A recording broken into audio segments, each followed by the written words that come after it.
الوصفة العشبية لليوم لتقوية الجهاز المناعي ومحاربة البرد والسعال خلال فترة الشتاء. المكون الرئيسي بهالوصفة هو نبات البلسان. فوائد نبات البلسان إنه بيعالج السعال والحمى، ويستخدم نبات البلسان بتطهير الجروح، ومن فوائده الأخرى إدرار البول، وهو مضاد للالتهابات المتعددة، وبيعالج قرح الجلد والتهابات البشرة. بيستخدم الاضطرابات العصبية كالصداع النصفي والأرق، بيفيد بتقليل الوزن، مطهر للإمعاء ومعالجة ضيق التنفس وغيرها. ملعقتين كبار من الزنجبيل المبروش أو المقطع. والزنجبيل بيحتوي على خصائص طبية عديدة، بس لهاي الوصفة تحديدا عم نستخدمه لمعالجة الغثيان والالتهابات. حفنة صغيرة من القرنفل، والقرنفل مضاد للأكسدة وبيقتل البكتيريا وبحسن شغل الكبد. 3 عواد من القرفة، والقرفة بتقلل الالتهابات وبتكافح الجراثيم. وبهالمرحلة إذا أنتو من مرضى السكر أو ماشيين كيتو أو لو كارب، ممكن تضيفوا من ربع كوب لنصف كوب من أي سكر محلي أنتو بتفضلوه. بس أنا هيدي الباتش مسويتها لأولادي، فرح زد لها عسل بنهاية الفيديو. وهلأ منضيف فوق المكونات 4 أكواب من المي.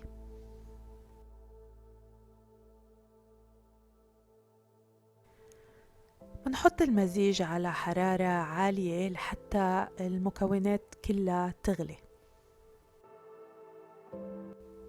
بس ليبلش يغلي منوطي الحرارة ومنخليه ينطبخ على حرارة كتير واطية وهادية لمدة 45 دقيقة. خلال فترة الطهي ممكن نضغط بالملعقة على حبيبات الألدربيري لحتى تطلع لنا كل الشغلات المفيدة اللي محتاجينها بدواء السعلة هيدا.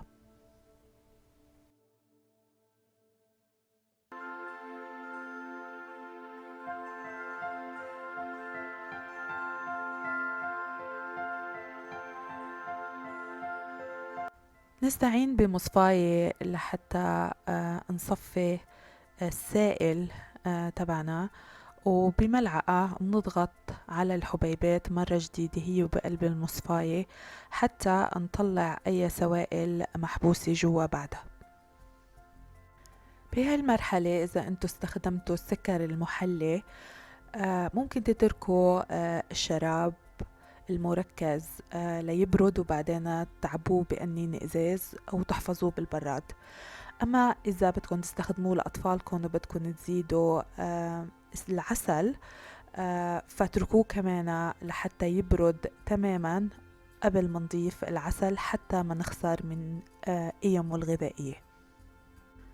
أنا ضفت 3 ملاعق ونصف من العسل، ملاعق كبيرة طبعا، وهلأ بخلطهم سوا. طبعا انتو الكمية ممكن تتحكموا فيها إذا بتحبوا بتضيفوا أكتر أو بتقللوا أكتر على ذوقكم. المهم اتأكدوا إنه العسل طبيعي وخالي من السكر الزايد.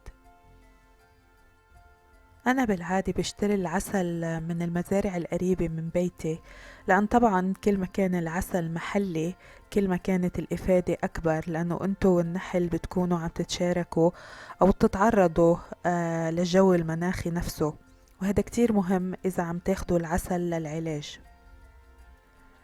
بقلب قنينة ازاز منخزن الشراب ومنحفظه لمدة 6 أشهر بالبراد. بالنسبة لطريقة التناول بالعادة بينصحوا انه للأطفال ياخدوا ملعقة صغيرة منه يوميا، والكبار ملعقة كبيرة يوميا. وحتى الأطفال اللي تحت عمر السنة ممكن يتناولوا هذا الشراب، بس انتبهوا انه العسل غير مسموح للرضع اللي تحت سن 12 شهر، فاستبدلوا العسل بسكر طبيعي. أما بحالة المرض، يعني إذا حسيتوا بأعراض البرد أو السعلة، فممكن تاخدوا من هيدا الشراب ل4 مرات باليوم لحتى يساعدكم تقووا المناعة وكمان يحارب السعلة. بس حابة ألفت نظركم مقدما إنه طعمة هيدا السرب منه كتير لذيذ. فممكن الأطفال يحاولوا يقاوموكن شوي، بس مع شوي من الإقناع بعتقد بيمشي الحال، لأنه فوائده كتير رائعة، وخصوصا بهاي الأيام اللي نحن محتاجين نحمي حالنا ونحمي ولادنا من الأمراض والفيروسات. بتمنى الفيديو يكون عجبكم، وبشوفكن قريبا بفيديو جديد. باي باي.